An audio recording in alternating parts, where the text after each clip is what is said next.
building. We in the building. We in the building, bitch. We in the building. Yo, welcome to PTA Sports. I am your host, Pest the Analyst. And it seems like the annual downpour of hatred for the New York Football Giants first round draft pick is officially underway. And it seems like every year since Dave Gettleman has taken over as general manager, and honestly, maybe it's even before that, but I'm specifically thinking about, Dave Gettleman. But it seems like every year, man, every single year, doesn't matter who we pick, doesn't matter how good they were in college, there's just a downpour of hatred for our first round draft pick every single year, man. And it seems like it comes from all directions. Like, it comes from the people who are on TV talking football. It comes from the guys and girls who are writing for publications. And it even comes from the damn fan base. It's just crazy to me, and I quite don't understand it, man. I really don't.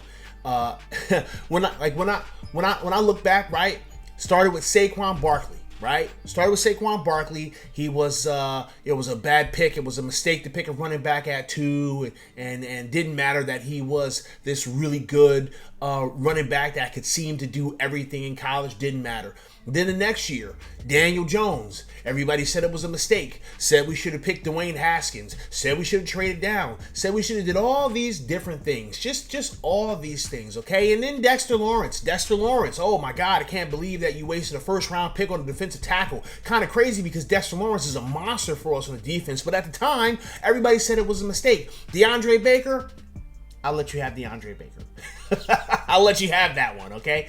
DeAndre Baker's situation was crazy. DeAndre Baker looked like he'd be a good player coming out of college, but the situation happened, and that it is what it is with that one, okay? And then Andrew Thomas. Andrew Thomas was like, for the longest time, he was, offensive tackle number 1 in the draft class for a long time, right? Slowly started to slip down the draft board as we got closer to the draft, but still, a prospect who could be a staple at left tackle. People said it was a mistake. People said it was a bad pick. We should have picked all these other players or whatever, and it just didn't make any sense. And now, even though the New York Football Giants did the thing that everyone has been asking them to do since Dave Gettleman showed up here, which was trade down, get some draft capital, and find a quality player, we do that. And now, all of a sudden, it was a mistake to pick Kadarius Toney. I don't get it. I don't get why every single year, whoever we pick with the first round pick, it's a mistake. No matter what we do, no matter how it pans out, it was a mistake at the time. It's crazy to me, okay? And it's funny, right? Because this kind of conversation was the catalyst for the video. You'll see it in the eye. That's over here. You'll see it in the eye, okay? The video that I made about how we talk to each other on social media. The Kadarius Toney pick was the catalyst for me making that video in the first place, right? Because the thing about it was this. You had a bunch of fantasy football folks saying that picking Kadarius Toney was bad. It was a mistake. It was a reach. He doesn't provide the value, that you look for in a first round draft pick. Just all of these things, okay? And Giants Twitter went crazy on fantasy football folks, and it turned into this big ugly war for a few weeks. Just this big ugly war. There's still remnants of the war happening on Twitter if you're really paying attention, but for the most part, like, it's kind of past, right? But just when you think we could just move on, right, and kind of focus up on the task at hand, which is preparing for this upcoming season, no, because you have things like this. Let me show you what I'm talking about. Let me show you what I'm talking about. So, per Mike Florio of Pro Football Talk, the Giants, after being foiled in their effort to draft receiver Devonta Smith, traded down and selected receiver Kadarius Toney. The rookie from Florida has yet to make a major impact during his first off season. Now, this isn't a PES perspective, right? And typically in PES perspective, we just let it fly, okay? We just let it fly. But this isn't. This is just a regular ass video, okay? But what the fuck is Mike Florio talking about right now? Like, what is he talking about right now? I'm so confused. I'm so confused as to how you can say that a player has not made a major impact during his first offseason. Like, yo, what is that? What are we talking about here? Made an impact in his first offseason? The only thing that we've had was a couple of mini camps? and he hasn't made an impact? How in the hell is he supposed to make an impact right now? Like, what impact? What impact are we looking for? Him to score touchdowns? In practice? Like, that doesn't make any sense to me. It boggles my mind. What are we actually talking about here? Because I don't know what kind of impact I'm looking for from a first year player in a mini camp where we're not even running scheme. Like, we're not running scheme right now. We're not running full speed. We're not hitting. We're not tackling. Okay? We're running basic routes and we're doing ladder drills and we're doing, stamina-based exercises, stamina-based activities. We're not even doing anything yet. There's nothing of relevance happening yet, and we're saying that this player hasn't made an impact in his first offseason? I mean, I don't know. Let's look at this next thing. Okay. Breaking down what should be each team's biggest offseason regret, Christopher Knox of Bleacher Reports pegged drafting Toney as the Giants.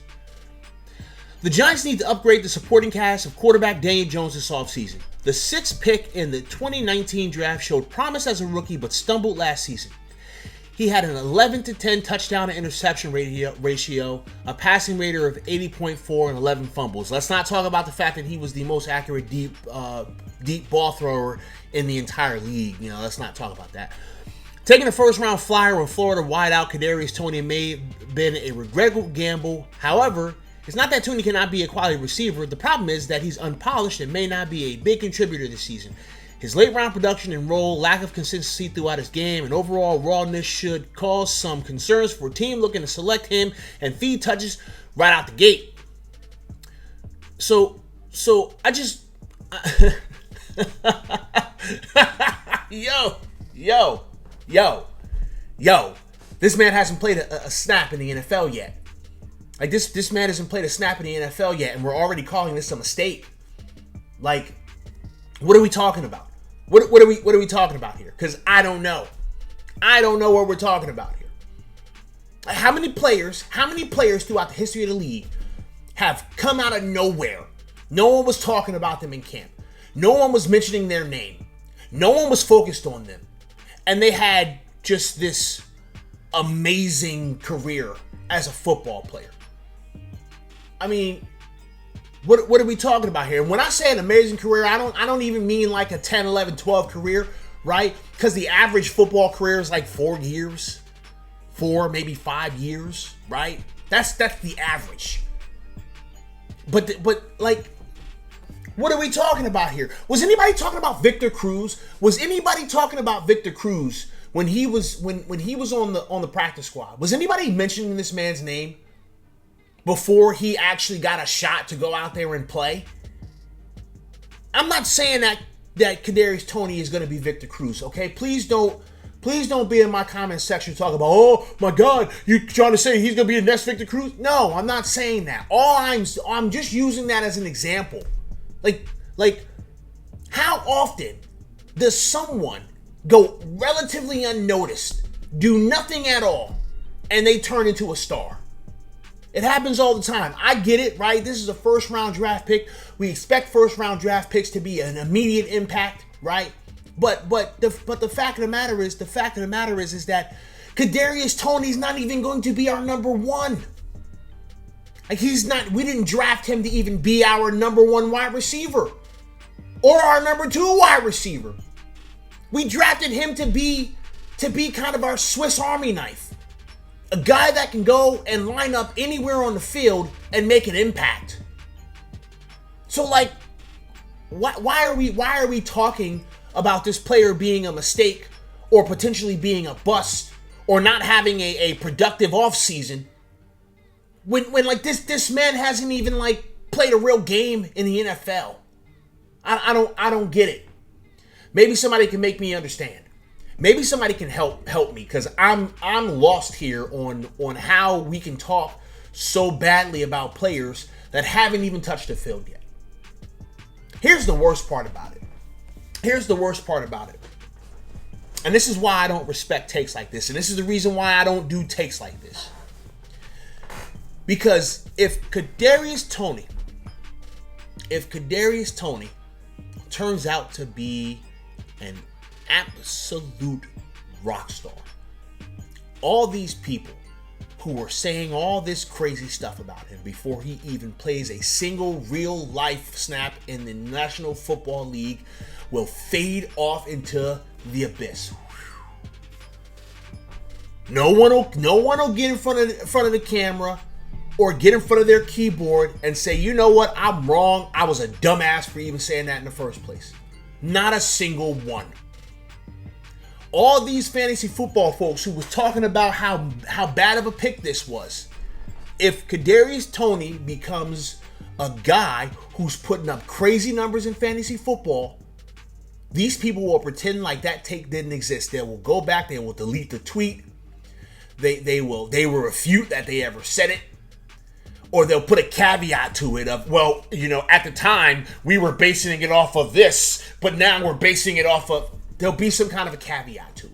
This is the reason why I don't do takes like this. This is the main reason why you will never hear me have a take about a player before they've touched the field. Because none of us know what's going to happen. None of us know what the future holds.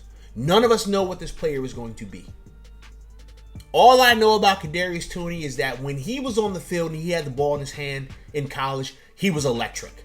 I hope he can be electric for us. So, yeah. I don't really buy into any of this. I'm only talking about it because I see it and I'm confused by it. And that's pretty much all I have to say about this subject. I appreciate you guys coming and listening to me talk. I hope y'all all have a fantastic rest of your day. Make sure that you like, subscribe, comment, do all the stuff. And I'll get up with you guys later. Deuces.